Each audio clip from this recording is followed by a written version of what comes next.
Hi, I'm Deacon Randy Engel. I've been asked by our pastor to share some of my life with the congregation so that you know who I am and where I come from. I was born and raised in Orange County, California, which is about 40 miles south of Los Angeles. And a very idyllic time in the late 40s and early 50s.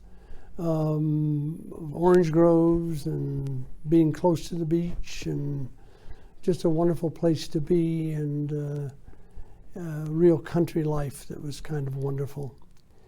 At age 17, I joined the Navy for 2 years, and then after the Navy, I joined the Air Force for 4 years. Was shipped off to Mississippi and then to Japan and back to Mississippi again. There were wonderful experiences for me, life experiences.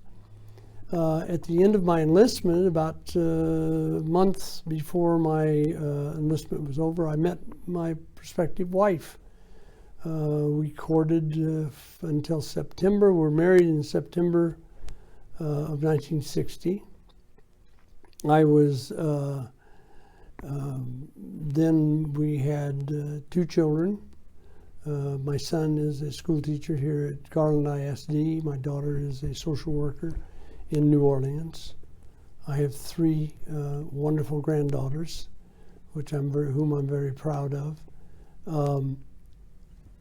And after we were married for about a year, we moved back to California for me to attend the University of California at Irvine to gain a bachelor's degree in mathematics and physics.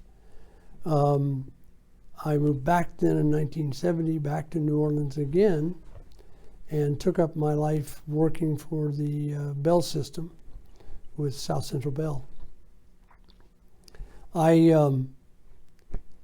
At that time, my wife had said to me, in 1968, while I was still in school, the permanent diaconate had been reinstated, and she asked me one day at Mass, when it was announced by our pastor, "What do you think about being a deacon?" And my first reaction was, "You got to be nuts. That's not part of my life."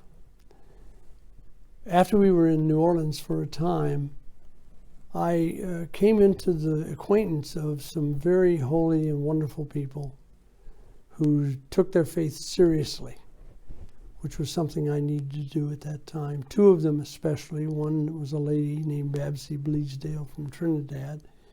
The other was a priest, a Redemptorist priest by the name of Father Ed Wetzel. Ed was a wonderful man and a man of great gentleness and great faith. One thing about Ed was that he didn't have a driver's license. He had been sent away as a missionary to Bangladesh for 25 years, and then retired and sent back to New Orleans as chaplain of a boys' school. But he needed to go minister places, and he couldn't drive himself. So he had what he called his angels, and I was one of them. I used to drive Ed all over the place and had many great, wonderful experiences with him. But the greatest part was Ed's gentleness and genuineness in his faith caused me to start searching out who I was and what was important to me. My pastor at that time, Jerome Rapolo, said to me one day, "Randy, have you considered the diaconate?" And at that time, I started looking. He said, "Look, you need real ministry in your life, and you'd be a good candidate for this." So in 1976, after much prayer and discernment with my friends and with other people in my parish, I entered formation for the diaconate.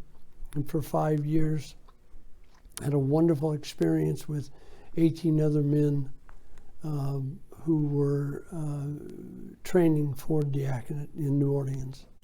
I was ordained in 1983 for the Archdiocese of New Orleans and was assigned to St. Lawrence the Martyr Catholic Parish in Metairie, Louisiana, and to 5 nursing homes to whom I ministered for the next 5 years.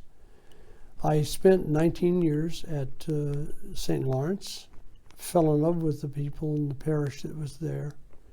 In 2002, I moved to the Richardson area and started attending St. Joseph.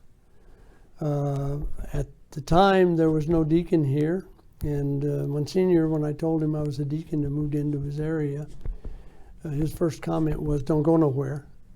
And I didn't.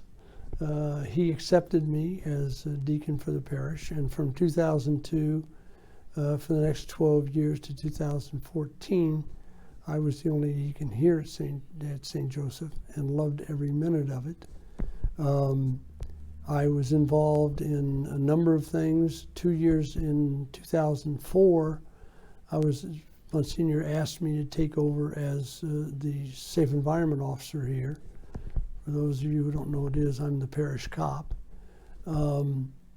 But I then was involved also in visiting the sick, visiting hospitals, and doing a lot of the parish administrative work. I served then under under Monsignor, then under Bishop Doug, and for Tim Hines, and then for Father Jason. It's been a wonderful experience for me for this time, and one of the things that's happened to me during this time is I've come to love this parish and love the people in it. When I moved here, there was a great cultural shock for me because I came from a parish in which everybody looked like me. Everybody was from Western Europe, and came here and found the most diverse, most wonderful, most energetic parish. It is at this time, with the pandemic and us being separated from one another, my great hope and my great prayer constantly is that we will return to a place where we can be that dynamic parish that we have been in the past. And I ask your help to rebuild that from now. Thank you.